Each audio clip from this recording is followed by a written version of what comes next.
लीजिए, आपका इंतज़ार ख़त्म हुआ। मयारी उर्दू क्विज़ कॉम्पिटिशन 2.0 आपकी खिदमत में हाज़िर है। नाज़रीन, 1 साल का वक़्फ़ा गुज़रा। पिछले साल हमने मयारी उर्दू क्विज़ कॉम्पिटिशन करवाया था। अब इस साल आपके लिए 2.0 हाज़िर है, क्योंकि मयारी उर्दू क्विज़ कॉम्पिटिशन पिछले साल बहुत ही ज़्यादा कामयाब हुआ था। आप तमाम देखे थे जिन्होंने हिस्सा लिया था कि ये इम्तिहान किस मेयार का हुआ था, और स्टूडेंट्स बढ़-चढ़ कर के हिस्सा भी लिए और उन्हें इनामात से भी नवाज़ा गया। तो उसी से हौसला पाकर और हमारे स्पॉन्सर्स ने जो हमें हौसला दिया, अल्लाह ताला की इनायत हुई और हम लोग इस साल भी मयारी उर्दू क्विज़ कॉम्पिटिशन लेकर के हाज़िर हुए हैं। तो नाज़रीन, क्या कुछ है इस वीडियो में मैं आपको बताऊंगा। इस इम्तिहान के हवाले से मुकम्मल मालूमात आपको इस वीडियो में मिलेंगी। आप इस वीडियो को आखिर तक देखिए। इसमें आपको बताया जाएगा कि क्या-क्या हिदायत हैं, इंस्ट्रक्शंस, इसके अलावा सिलेबस भी बताए जाएंगे ताकि आप तैयारी कर लें। मैं आपको एक-एक करके तमाम पेजेस को बताऊंगा। आप इसे गौर से देखिए और तैयारी कीजिए। पिछले साल जो हुआ था वो क्लास 11-12 के बच्चों के लिए था, तो इस बार हमारे पास सेम क्लासेस हैं 11-12। तो ख़ास तौर से जो अभी सेमेस्टर सिस्टम में आए हुए हैं वो स्टूडेंट्स देखें, और पुराने बैच के जो 12 के स्टूडेंट्स हैं वो देखें, ये उन्हीं के लिए मखसूस है। तो नाज़रीन, इस वीडियो को अपने दोस्तों अहबाब से साझा कीजिए ताकि वो भी इससे वाकिफ़ हो सके और अपनी तैयारी शुरू कर ले। तो चलिए देखते हैं इसमें क्या क्या है जो आपको समझना बेहद ज़रूरी है। इसे समझे बगैर आप गलती कर देंगे। तो मैं आपको एक बार फिर कह दूं कि मयारी उर्दू क्विज़ कंपटीशन 2.0 आपके लिए हाजिर है। ये कब होना है? ये इतवार के दिन सुबह 10 बजे। इतवार का जो दिन है वो 24 तारीख होती है। 24 नवंबर, यानी कि 24 नवंबर 2024 को इतवार के दिन सुबह 10 बजे इलाही बख्श हाई स्कूल पांजीपरा में। ये इलाही बख्श हाई स्कूल जो है वो पांजीपरा में है। इससे कबल भी वहीं पे एग्ज़ाम हुआ था। तो जो लोग आ चुके हैं उन्हें तो परेशानी नहीं होगी, लेकिन जो नहीं आए हैं, जो न्यू आने वाले हैं इस बार, उनको पांजीपरा आना है। पांजीपरा में किसी से भी पूछेंगे कि इलाही बख्श हाई स्कूल कहाँ है तो आपको बता देगा। अगर पांजीपरा बाज़ार में अगर आ जाएँ तो टोटो वाले आपसे 5 रुपये या 10 रुपये लेंगे, आपको वहाँ ड्रॉप कर देंगे। तो आप इतवार के दिन 10 बजे ये एग्ज़ाम है, इसे आप अपने कैलेंडर में नोट कर लीजिए। लेकिन आपको इम्तिहान में आधा घंटा पहले ही पहुंच जाना है। 9:30 तक एट एनी कॉस्ट आपको पहुंच जाना है। इंटरव्यू वगैरह के जो प्रोसेस है वो होंगे, तो 9:30 तक आप पहुंच जाइए। ये आप अपने कैलेंडर में लिख लीजिए, ठीक है। तो फर्स्ट ऑफ ऑल हम लोग जान गए कि 24 नवंबर 2024 को इतवार के दिन सुबह 10 बजे इलाही बख्श हाई स्कूल पांजीपरा में ये इम्तिहान होना तय पाया है। पिछले साल की तरह ये इम्तिहान जो है हमारे मरहूम राही अंकल की याद में है, क्योंकि पिछले साल राही अंकल जो हैं वो इस इम्तिहान की सरपरस्ती किए थे, और चंद जाहिर सी बात है जब आप अच्छा काम करते हैं तो आपके दुश्मन बहुत हो जाते हैं। तो कुछ गीदरों ने अंकल को जो है शहीद कर दिया था, तो उनकी याद में है ये हमारे 2023 के टॉपर्स हैं। इन्हें आप देख लीजिए एक बार। इसमें ये जो हैं मुनीरा खातून, ये लोधन से है। सेकंड जो है ये भी लोधन से, और थर्ड जो है ये मनोवरा से है मेरे ख्याल से। हाँ, ये देख लीजिए, मुनीरा खातून अहमदी लोधन हाई स्कूल से थी, और सेकंड मोहसिन रेज़ा जो कि लोधन हाई स्कूल से ही था, और इश्तियाक आलम ये मनोरा हाई स्कूल से थे। ये तीनों पोजीशन में आए थे। और अब ये हैं आपके ऑर्गेनाइज़र्स जो आपके इस इम्तिहान को कंडक्ट करते हैं। गौर से देखिए इन नूरानी चेहरों को। ये मैं हूँ, मोहम्मद सज्जाद अंसारी, और ये हमारे सबसे अज़ीज़ दोस्त साथी ज़फ़र इकबाल हैं। हम दोनों मिल कर के आपके लिए ये काम कर रहे हैं, ये खिदमत कर रहे हैं। उर्दू के ज़ौक़ को बढ़ाने में अगरचे ज़फ़र सर साइंस लेके पढ़ाई किए हैं, लेकिन उर्दू से इन्हें बेहद बेहद मोहब्बत है, तो आप इनका शुक्रिया अलग से अदा करें, क्योंकि इन्होंने मुझे बहुत ज़्यादा बूस्ट किया, तब जा कर के शायद मैं यहाँ आया हूँ। ये आप इसका फ्रंट पेज है, मयारी उर्दू क्विज़ कॉम्पिटिशन 2.0, ठीक है। इसको मैं थोड़ा छोटा कर लेता हूँ।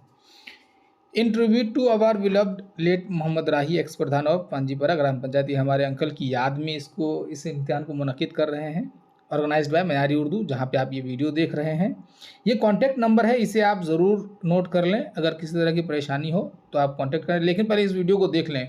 मैं उम्मीद करता हूँ कि इस वीडियो में आपकी तमाम परेशानियाँ, जो भी डाउट्स हैं, वो क्लियर कर दिए जाएंगे। इसका तो कोई परेशानी नहीं बचेगी, तो इसलिए देख लें, सीधा कॉल ना करें, और कॉल करने का भी वक्त है शाम से पहले ही करें, शाम के बाद ना करें। अब आते हैं हम लोग प्राइज़ की तरफ, जिसका आपका बेसब्री से इंतज़ार है। पिछले साल हम लोगों ने लैपटॉप दिया था, और इस साल भी आपको लैपटॉप दिया जाएगा, और इंशाअल्लाह उम्दा लैपटॉप दिया जाएगा। 6 GB कम से कम रैम होगा, रोम होगा, तो आप बेफिक्र रहें। लैपटॉप है, फर्स्ट प्राइज़ आपके लिए, और फिर सेकंड प्राइज़ साइकिल, जो हस्बे मामूल है। पिछले साल भी साइकिल और लैपटॉप फर्स्ट सेकंड प्राइज़ था। थर्ड प्राइज़ जो है वो इस बार चेंज किया गया है, इस बार रूम हीटर है। बहुत उम्दा क्वालिटी का रूम हीटर दिया जाएगा आपको, क्योंकि चूँकि अभी ये ठंडी का मौसम है, तो रूम हीटर आपके लिए थर्ड प्राइज़ है, ताकि आप गर्म रखें रूम को और अपनी पढ़ाई को जारी रखें, तो इसलिए रूम हीटर। और फिरोजुल लुगात जो है वो चौथे से 10वें स्थान में आने वाले स्टूडेंट्स को दिए जाएंगे, यानी 4th rank, 5th rank, 6th rank, 7th, 8th, 9th, 10th rank, इन स्टूडेंट्स को फिरोजुल लुगात से नवाजा जाएगा। और 1 से लेकर के 10वीं मकाम तक के तमाम स्टूडेंट्स को सर्टिफिकेट भी दिए जाएंगे, बस। इसके अलावा दीगर स्टूडेंट्स को नहीं दिया जाएगा सर्टिफिकेट, बस इन्हीं 10 स्टूडेंट्स को सर्टिफिकेट दिया जाएगा, सर्टिफिकेट ऑफ एप्रिसिएशन, ठीक है। अच्छा, मैं आपको बता दूं कि ये फ्री एंट्री है, इसमें आपको पैसे देने की ज़रूरत नहीं है, रजिस्ट्रेशन के लिए कोई पैसा देने की ज़रूरत नहीं है। लेकिन एक ज़रूरी बात यह है कि लिमिटेड सीट्स हैं, यानी कि आपको जल्दी करना है। अगर जो पहले 150 स्टूडेंट्स होंगे उन्हीं को लिया जाएगा, उसके बाद आपको देने से हम लोग कासिर रहेंगे। तो चूँकि फ्री रजिस्ट्रेशन है, तो जैसे ही फॉर्म अवेलेबल हो आप सब टूट पड़ें, वरना फिर अगर फॉर्म ख़त्म हो जाएगा तो उसके बाद नहीं मैं नहीं ज़फ़र सर कुछ कर पाएंगे। तो ये डेट वगैरह, ये PDF मैं शेयर कर दूंगा ताकि आप देख लें। ये इंपॉर्टेंट चीज़ नहीं है, मैं बता चुका हूँ डेट वगैरह, ये उर्दू में है, ठीक है। पहला मुकाम, दूसरा मुकाम, ठीक।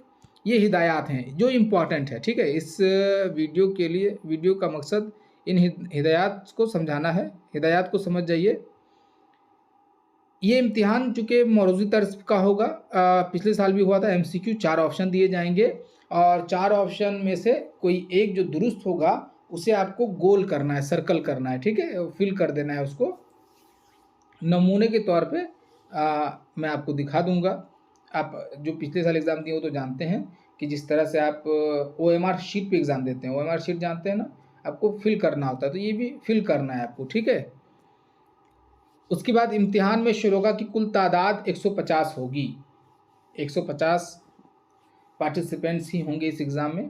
पिछले साल 100 और इस बार 150 स्टूडेंट्स की तादाद बढ़ा दी गई है, क्योंकि पिछले साल बहुत से स्टूडेंट्स जो है हाथ लगाते रह गए थे। इम्तिहान में कुल 50 मौरूज़ी सवाल होंगे, जिसके लिए कुल 50 मिनट का वक्त फराहम किए जाएंगे, 10 बजे सुबह से 10:50 बजे सुबह तक। 50 क्वेश्चन, 50 मिनट। इन्हीं 50 मिनट्स में आपको क्वेश्चन पढ़ना है, क्वेश्चन को फिल करना है।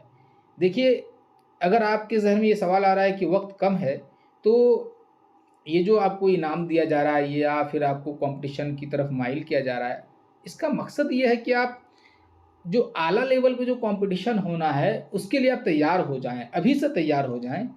तो वहाँ पे आपको एक क्वेश्चन के लिए 1 मिनट भी नहीं मिलता है, 50 सेकंड या 45 सेकंड मिलता है, तो उसके लिए आप तैयार हो जाएं। इसलिए एक क्वेश्चन 1 मिनट में आप हल करने की आदत डालें। तो ये है, तो आपको इसके लिए करना ये है कि आप 50 वो सर्कल बना लें, और 50 सर्कल को कोशिश करें कि जल्द से जल्द भरें। वो प्रैक्टिस जब करेंगे आप, तो एग्ज़ाम में आपका सर्कल जो है सही होगा, कलम इधर उधर नहीं जाएगा। तो ये आप जान लें, 50 सवाल होंगे, 50 सवाल सिलेबस से, सिलेबस भी दिया जाएगा इस बार। रजिस्ट्रेशन फॉर्म 15 नवंबर से दस्तयाब होंगे। 15 नवंबर, उससे पहले आप कॉल मत कीजिएगा रजिस्ट्रेशन के लिए। 15 नवंबर को आप आ जाइए, रजिस्ट्रेशन फॉर्म लेके जाइए। रजिस्ट्रेशन फॉर्म हासिल करने के लिए ज़ाती तौर पर मौजूद होना लाजमी है। याद रखिए, कोई अगर कॉल करता है, मैं अपने दोस्तों से, मैं अपने जो बुज़ुर्ग हैं, जो रिश्तेदार हैं, जो करीबी हैं, उन तमाम से माज़रत के साथ ये गुजारिश करना चाहता हूँ कि वो कॉल करके ना कहें कि एक फ़ॉर्म मेरे लिए रख दें, 2 फ़ॉर्म मेरे लिए रख दें। मैं चाहता हूँ कि ज़ाती तौर पे स्टूडेंट्स को देखूँ, उनसे मिलूँ, ताकि पता चले कि स्टूडेंट्स प्यासे हैं, क्योंकि कुएँ के पास जो है प्यासा को आना चाहिए। इसीलिए आप ज़ाती तौर पर आएँगे रजिस्ट्रेशन फॉर्म लेने, वरना नहीं दिया जाएगा बसूरत दीगर। रजिस्ट्रेशन फॉर्म हासिल करने के लिए 2 रंगीन फ़ोटो, याद रखिए रंगीन फ़ोटो, और वो भी रिसेंट, जो आप अभी हैं उस वक़्त। 2 रंगीन फ़ोटो, आधार कार्ड या कोई भी शनाख्ती कार्ड, जैसे आईडी कार्ड या पैन कार्ड, कोई भी शनाख्ती कार्ड या राशन कार्ड, या 10वीं 11वीं या 12वीं के रिजल्ट का ज़ेरॉक्स चाहिए। आप 2 कॉपी फ़ोटो दे दीजिए, एक आधार कार्ड का ज़ेरॉक्स दे दीजिए। अगर आधार कार्ड नहीं है तो आई कार्ड का दे दीजिए, आई कार्ड नहीं है तो पैन कार्ड का दे दीजिए। और उसके बाद 10वीं, अगर आप 11वीं में है तो 10वीं के रिजल्ट का, 12वीं में है तो 11वीं के रिजल्ट का, तो आपको ये देना। या अगर आप 12वीं में आ चुके हैं तो अगर आपको वो मिल चुका है, क्या बोलते हैं उसको, रजिस्ट्रेशन फॉर्म शायद कहते हैं, तो वो आप उसका ज़ेरॉक्स एक देंगे, ठीक है। ये जब लेने के लिए आएंगे आप उसी वक्त देंगे।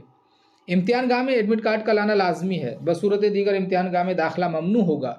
अगर आप जब आप रजिस्ट्रेशन फॉर्म लेंगे उसके नीचे एक एडमिट का हिस्सा होगा जो आपको काट करके दे दिया जाएगा। अगर आप वो नहीं लाते हैं तो आपको इम्तिहान देने नहीं दिया जाएगा। उसके बाद किसी भी किस्म का इलेक्ट्रॉनिक सामान या कागज़ इम्तिहान गाह में ले जाना ममनू होगा। इलेक्ट्रॉनिक सामान से मुराद आप कैलकुलेटर्स ले सकते हैं, घड़ी ले सकते हैं, इलेक्ट्रॉनिक घड़ी। आप जो है एनालॉग घड़ी ही पहन सकते हैं, डिजिटल घड़ी अगर आप पहन के आएंगे तो उसको आपको जमा करना होगा। किसी किस्म का कागज़ नहीं ले सकते हैं, कूट नहीं ले सकते हैं इम्तिहान देने के लिए। आपको सिर्फ ब्लू, आपको जो पेन दिया गया वो पेन लेके जाएंगे बस। इम्तिहान के लिए सिर्फ काला या नीला कलम का इस्तेमाल कर सकते हैं, जेल पेन नहीं इस्तेमाल कर सकते हैं। काला या नीला बॉल पॉइंट पेन जिसको बोलते हैं वो इस्तेमाल करेंगे आप। अगर कोई जेल पेन से लिखता है तो उसके पेपर को चेक नहीं किया जाएगा, रद्द हो जाएगा वो।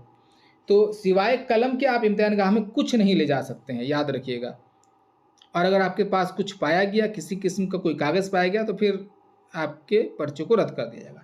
सवालनामे में सिवाय जवाब की जगह के कहीं और कुछ लिखा हुआ होने से सवालनामा रद्द कर दिया जाएगा। यानी कि जहाँ पे आपको ऑप्शन की जगह दी गई है, अगर आप उसके अलावा भी कहीं पे लिखते हैं, कलम से कुछ भी लिख देते हैं, तो वो पेपर चेक नहीं होगा।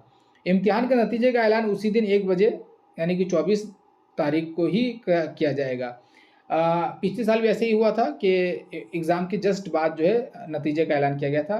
आप स्टूडेंट्स के सामने ही पेपर चेक किया जाता है ट्रांसपेरेंसी के लिए, और उसे चेक करने के बाद क्रॉस चेक होता है। क्रॉस चेक होने के बाद नतीजे का ऐलान कर दिया जाता है, ताकि तमाम बच्चे दोबारा ना आएँ। आपकी सहूलत का ख्याल रखा जाता है, इसलिए हम ज़्यादा मेहनत करते हैं ताकि आप आसानी के साथ जो है, क्योंकि दूर दूर से बच्चे आते हैं, मनोरा, लोधन, कानकी, दूर दूर से बच्चे आते हैं, तो उनका ख्याल रखना होता है। पिछले साल हुगली से भी स्टूडेंट आ गए थे, तो इसका ख्याल रखना होता है कि 2 बार तो नहीं आ सकता, इसलिए उसी दिन नतीजे का ऐलान किया जाएगा। तो नाश्ते वगैरह का इंतज़ाम तो होगा, लेकिन अगर आप सोच रहे हैं 1 बजे खाना तो खाने का इंतज़ाम नहीं होगा, नाश्ते का इंतज़ाम होगा। और इस दरमियान अगर आप कुछ खाना चाहेंगे तो जाके हमारे बगल में चौक भी है, वहाँ से कुछ खा भी सकते हैं। लेकिन 1 बजे आपको जमा हो जाना है फिर हाई स्कूल में, और अपने नतीजे को देखना है। जवाबी सवालनामा 1 दिसंबर से हासिल कर सकते हैं, यानी कि जो आप आंसर शीट है वो आप 1 दिसंबर से फिर लर्निंग कोचिंग सेंटर से हासिल कर सकते हैं। आप ये फॉर्म कहाँ से हासिल करेंगे ये आप नोट कर लीजिए, इसका आप स्क्रीनशॉट ले लीजिए। रजिस्ट्रेशन फॉर्म आप लर्निंग कोचिंग सेंटर से हासिल कर सकते हैं। लर्निंग कोचिंग सेंटर पांजीपाड़ा में स्कूल चौक है, हाई स्कूल के बगल में ही है। इलाही बख्श हाई स्कूल के बगल में स्कूल चौक है। वहाँ एक मदरसा भी है, दारुल उलूम फैजुल गुरबा, आप वहाँ पे भी आ सकते हैं। कहीं पे भी चौक में आकर के अगर पूछेंगे कि लर्निंग कोचिंग सेंटर कहाँ है या ज़फ़र का कोचिंग कहाँ है, तो आपको कोई भी हाथ पकड़ के लेकर के आ जाएगा कि ये है लर्निंग कोचिंग सेंटर। तो आप लर्निंग कोचिंग सेंटर आ जाइए 15 नवंबर से, 15, 16, 17 इस तरह से। तो 15 नवंबर से शुरू कीजिए, 9 बजे से लेकर के 11 बजे तक ही। 11 बजे के बाद अगर आप आएंगे तो फिर फॉर्म नहीं दिया जाएगा। आप ये 2 नंबर है, जो पहला नंबर है जिसके आखिर में 64 है वो ज़फ़र सर का नंबर है, नाम से भी सेव कर सकते हैं। और जो बाद का नंबर है वो आप जानते हैं कि सज्जाद अंसारी का नंबर है। ये इंग्लिश में इंस्ट्रक्शंस है, इसे आप पढ़ लीजिएगा, सेम ही है। यहाँ रजिस्ट्रेशन फॉर्म के बारे में है कि registration form will be available from 15 November 2024 onwards, ठीक है, लर्निंग कोचिंग सेंटर से। अब ये है आपके काम की चीज़, निसाब। पिछले साल कहा गया था कि आप जो है अपने सिलेबस से तैयारी कीजिए, सिलेबस कहा गया था। इस बार आपके लिए सिलेबस ही तैयार कर दिया गया है, ठीक है। इसी सिलेबस से आपके इम्तिहान में सवाल आने वाला है, निसाब बराए इम्तिहान, ठीक है। अब देखिए आपको सिलेबस में क्या क्या पढ़ना है, आप उसे देख लीजिए एक बार। सबसे पहले आपको वली दक्कनी के हालात ज़िंदगी का खुसूसी मुताला करना है, यानी कि हालात ज़िंदगी। आपको उनकी अदबी खिदमात में जैसे गज़ल है, कसीदा है, ये आपको इन चीज़ों को नहीं पढ़नी है। आपको सीधा उनकी हालात ज़िंदगी, यानी कब पैदा हुए, कहाँ पैदा हुए, वालिद कौन थे, वालिदा कौन थीं, कहाँ से कहाँ तक का सफ़र किए, उनकी किताबों के चंद नाम, किताबों के नाम, बस किताबों का मुताला नहीं, किताबों के नाम, उनके कुछ अच्छे कारनामे, यही। तो हालात ज़िंदगी का खुसूसी मुताला कह दिया गया, तो खुसूसी मुताला। फोर्ट विलियम कॉलेज का खुसूसी मुताला। अब देखिए फोर्ट विलियम कॉलेज के हवाले से पढ़िएगा। फोर्ट विलियम कॉलेज के जो मुसन्नफ़ीन हैं, अब जैसे मीर अमन दहलवी, तो मीर अमन दहलवी की पैदाइश कब हुई, वो कहाँ वफ़ात पाई, ये नहीं पढ़ने की ज़रूरत है। आपको ये ज़रूर पढ़ने की ज़रूरत है कि फोर्ट विलियम कॉलेज के मुंशियों में से एक मुंशी का नाम मीर अमन दहलवी है या हैदर बख्श हैदरी है, तो उनके मुंशियों के नाम याद रखें। फोर्ट विलियम कॉलेज का क़याम कब आया, अमल में आया, कहाँ आया, कितने साल खिदमत अंजाम दी, कब बंद हो गया, किस गवर्नर के वक़्त में शुरू हुआ था, और क्या कहते हैं, मुंशी कितने थे, मुंशियों की तनख्वाह कितनी थी, मुंशियों के कुछ इस फोर्ट विलियम कॉलेज की चंद मशहूर किताबों के नाम, तो ये खुसूसी मुताला में आ जाएगा। उसी तरह तरक्की पसंद तहरीक का भी खुसूसी मुताला करना है। अब तरक्की पसंद तहरीक के जो रूहें रवां थे, ये तो ज़रूर पूछा जा सकता है कि तरक्की पसंद तहरीक के रूहें रवां कौन थे, तो सज्जाद ज़हीर थे। लेकिन आपसे ये नहीं पूछा जाएगा कि सज्जाद ज़हीर कब पैदा हुए, यानी कि इनसे मुतालिक जो उदबा व शुअरा हैं उनके हवाले से नहीं पूछा जाएगा। लेकिन ये ज़रूर पूछा जा सकता है कि तरक्की पसंद तहरीक से ये जुड़े थे या नहीं। मिसाल के तौर पर एक सवाल ले लीजिए कि अगर ये पूछा जाए कि मोहम्मद सज्जाद अंसारी तरक्की पसंद तहरीक से वाबस्ता थे या नहीं थे, ये सवाल हो सकता है हाँ या ना में।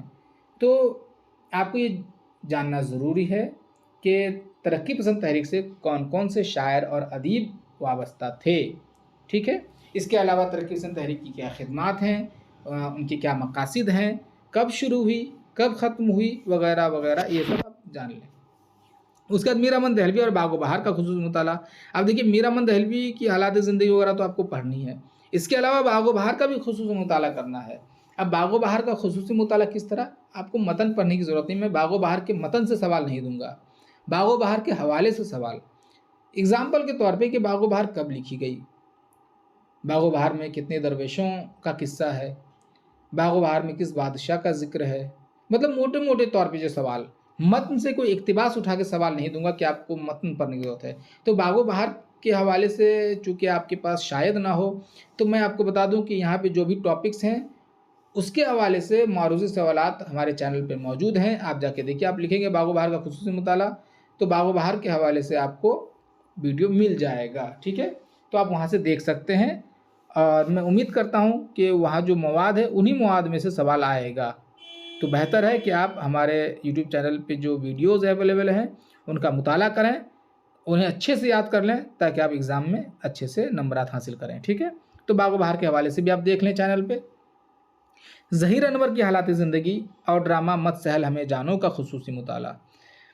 तो अब मत सहल हमें जानो के हवाले से और ज़हीर अनवर के हवाले से आपको जानना है, इन दोनों के हवाले से वीडियोज़ अवेलेबल हैं, वो भी देखिए। अल्लामा इक़बाल की हालात ज़िंदगी का खुसूसी मुताला है। अब हालात ज़िंदगी अल्लामा इक़बाल की देखिए। ब्रिज नारायण चकबस्त की हालात ज़िंदगी का खुसूसी मुताला है। अलकमा शिबली की हालात ज़िंदगी का खुसूसी मुताला है। अच्छा, एक बात मैं बता दूं कि ज़हीर अनवर की हालात ज़िंदगी और ड्रामा मत सहल हमें जानो, मत सहल हमें जानो को आप पढ़ लीजिएगा, क्योंकि ये बहुत मुख्तसर ड्रामा है, बहुत उम्दा ड्रामा है, इसे आप एक बार पढ़ लीजिएगा। अलकमा शिबली की हालात ज़िंदगी का खुसूसी मुताला, उसके बाद मौलाना अबुल कलाम आज़ाद और गुबार ख़ातिर का खुसूसी मुताला, इनके हवाले से भी वीडियोज़ हैं। गुबार ख़ातिर के हवाले से आप क्या पढ़ेंगे, गुबार ख़ातिर में कितने खतूत हैं, खतूत किन के नाम हैं, कहाँ लिखे गए, उनमें जो खतूत हैं उनकी क्या खसूसियात हैं, ठीक है, इन चीज़ों को। परवेज़ शाहिदी के हालात ज़िंदगी का खुसूसी मुताला आप पढ़ लीजिए। ज़फ़र उगानवी के हालात ज़िंदगी और अफ़साना बेवज़नी का ख़ुसूसी मुताला। बागो बहार के अलावा जो भी किताबों के नाम हैं, मतन के नाम हैं, उनको आप पढ़िएगा। ये आप नोट कर लीजिए। बागो बहार को नहीं पढ़ना है आपको, बस उनके खुद ऊपर-ऊपर से पढ़ लेनी है। लेकिन मतन को आपको पढ़ना है, बाकी जैसे मत सहले में जानो या बेवज़नी या नदी, इन तीनों के मतन को भी पढ़ना है आपको, ठीक है? मतन से भी सवाल आ सकता है। जैसे बेवज़नी का एक इक़्तिबास दे सकते हैं कि एग्ज़ाम्पल के तौर पे कि वो मर गया मगर बस गया, इस तरह से। तो पूछा जा सकता है कि ये इक़्तिबास कहाँ से है? तो उस वक़्त आप फँस जाएँगे अगर आप मतन का मुताला नहीं करेंगे। तो ज़फ़र उगानवी के हालात ज़िंदगी को पढ़िए और उसके अफ़साना बेवज़नी को भी पढ़िए, वहाँ से भी सवालात पूछे जाएँगे। उसके बाद सलाम बिन रज़्ज़ाक़ के हालात ज़िंदगी और अफ़साना नदी का ख़ुसूसी मुताला।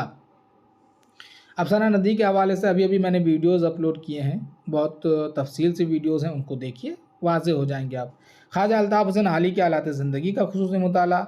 कमाल अहमद और ड्रामा एक था राजा का ख़ुसूसी मुताला। एक था राजा को भी आपको पढ़ना है, ये भी बहुत उम्दा ड्रामा है। पूछा जा सकता है कि सिंदबाद जहाज़ी कहाँ का रहने वाला था, ये भी पूछा जा सकता है कि ड्रामा एक था राजा में सिंदबाद किसकी अलामत है, या ड्रामा एक था राजा में राजा का असल नाम क्या है, उसके वालिद का नाम क्या है, वो कहाँ का किस शहर का राजा था। इस तरह से मतन से भी सवाल पूछे जा सकते हैं इक़्तिबास दे करके। उसके बाद उर्दू क़वाइद में आपको क्या पढ़ना है? अदद, ठीक है, जिन्स, हिज्जा और अज्ज़ाए कलाम, ये 4 चीज़ें। अदद यानी कि नंबर्स, अंग्रेजी में कहते हैं ना numbers, singular number, plural number, ये आपको पढ़ लेनी है उर्दू में। जिन्स यानी कि जेंडर, है ना, मैस्कुलिन फेमिनिन, ये मुज़क्कर और मुअन्नस, इसको पढ़ लेना है। पूछा जा सकता है एग्जांपल के तौर पे, जैसे मान लीजिए आपको दे दिया गया कि किताब, तो किताब की जमा बताइए, तो कुतुब, ठीक है ना। इस तरह से आपको वाहिद जमा भी याद करना है। वाहिद जमा अब ज़ाहिर सी बात है बहुत ज़्यादा है, तो आपको बहुत ज़्यादा नहीं, जो जो मशहूर चीज़ें हैं, नाम हैं, तो उनको आप याद रखें, जो रोज़मर्रा में इस्तेमाल करते हैं आप। इतना याद रखें कि आपकी किताब से ही वाहिद जमा निकाले जाएँगे, मतन से ही निकाले जाएँगे। मैं कोशिश करूँगा कि जैसे नदी है, बेवज़नी है, मत सहला में जानो है, एक था राजा है, उनमें जो वाहिद या जमा इस्तेमाल हुए हैं, उन्हीं से मैं पूछूँ ताकि आप आसानी से जवाब दे सकें। वरना वैसे पूछने को तो उलान-तुलान में बहुत कुछ पूछ सकता हूँ, लेकिन मैं इन मतनों से पूछूँगा ताकि आप आसानी से जवाब दे सकें, ठीक है? वाहिद जमा को। इसके अलावा अदद, ये जिन्स यानी कि मुज़क्कर मुअन्नस, मैं पूछ सकता हूँ कि राजा क्या है, मुज़क्कर है या मुअन्नस है? लफ्ज़ राजा जो है वो क्या है, या वज़ीर क्या है, या दरवेश का लफ्ज़ क्या है, या दास्तान का लफ्ज़ क्या है, मैं इस तरह से पूछ सकता हूँ, ठीक है। इसके अलावा जो है, तो ये आप मुज़क्कर मुअन्नस भी याद कर लीजिए। वो किताब में ही जो जैसे आप नदी है, नदी का लफ्ज़ अफ़साना नदी, तो पूछा जा सकता है कि लफ्ज़ नदी क्या है, मुज़क्कर है, मुअन्नस है, इन दोनों में से कुछ नहीं है, दोनों है, इस तरह से। तो आप अपने मतन को ही अच्छे से पढ़ेंगे, अगर तैयारी अगर करेंगे, तो वहाँ से आप ये निकाल पाएँगे, अदद भी निकाल पाएँगे, जिन्स भी निकाल। हिज्जा, हिज्जा का मानी ये है कि आपसे पूछा जाएगा कि सहल की सही हिज्जा क्या है? स्वाद बड़ी है लाम, स्वाद छोटी है लाम, सीन बड़ी है लाम, या सीन छोटी है लाम, दोनों में से, चारों में से कौन सही है? इस तरह से मतन से ही अल्फाज निकाले जाएंगे, इसलिए आप बेफिक्र रहिए, परेशान मत होइए कि कहाँ से। जो मतन आपको दिए गए हैं बागो बहार के अलावा, बागो बहार में तो बहुत टफ मतन है, जैसे मत सहल हमें जानो, नदी, खुसूस, बेवज़नी या ड्रामा एक राजा, ये 4 मतून दिए गए हैं आपको, इनको पढ़िए, यहीं से निकाले जाएंगे अल्फाज। अज्ज़ाए कलाम में आप इस्म को पढ़ लीजिए, ठीक है, ज़मीर को पढ़िए, सिफ़त को पढ़िए, और ज़्यादा से ज़्यादा फ़ेल को पढ़ लीजिए। इन 4 चीज़ों को अज्ज़ाए कलाम में ख़ुसूसी तौर पे पढ़ लीजिए, ठीक है। वैसे तो और ज़्यादा हैं, लेकिन आप ये 4 चीज़ों को पढ़िए, इस्म, ज़मीर, फ़ेल और सिफ़त, इन चारों को पढ़ लीजिए। तो ये मेरे ख़्याल से आप समझ गए होंगे, ये निसाब को भी समझ गए हैं। तो नाज़रीन, अब बस आप तैयारी शुरू कर दीजिए। ये निसाब मैं ये PDF में आप लोगों को अवेलेबल करवा दूंगा। और मैं एक बात फिर बता दूं कि इन तमाम टॉपिक्स पर हमारे चैनल पर वीडियोस अवेलेबल हैं, आप उन्हें देखिए, अपनी तैयारी शुरू कर दीजिए। और अभी आपके पास करीब 25 दिन के आसपास हैं, आप ज़बरदस्त तैयारी कीजिए। मैं चाहता हूं कि टफ़ कंपटीशन हो, पिछले साल भी टफ़ कंपटीशन हुआ था, इस साल भी टफ़ कंपटीशन हो, ताकि मुझे खुशी हो। और मेरा जो मकसद है कि आप उर्दू को पढ़ें, तो आप उर्दू को पढ़ना शुरू कर दीजिए। उर्दू की तरवीज व इशाअत मेरा मकसद है और आप सब उस मकसद में शरीक हैं। तो नाज़रीन, अब इस वीडियो को मैं ख़त्म करता हूँ ताकि आप पढ़ाई शुरू कर दें, लेकिन इस गुजारिश के साथ कि इस वीडियो को अपने दोस्त अहबाब से साझा ज़रूर कर दें ताकि वो भी वाकिफ़ हो जाए, ताकि बाद में उसे पछताना ना पड़े। और चैनल पर नए हैं तो चैनल को सब्सक्राइब कर दें, दूसरे स्टूडेंट्स को भी बताएं हमारे चैनल के बारे में, ताकि वो आएँ और सब्सक्राइब करें और उर्दू के हवाले से, अपने निसाब के हवाले से अपनी तैयारी को जारी रखें। अब इजाज़त दीजिए, अल्लाह हाफ़िज़।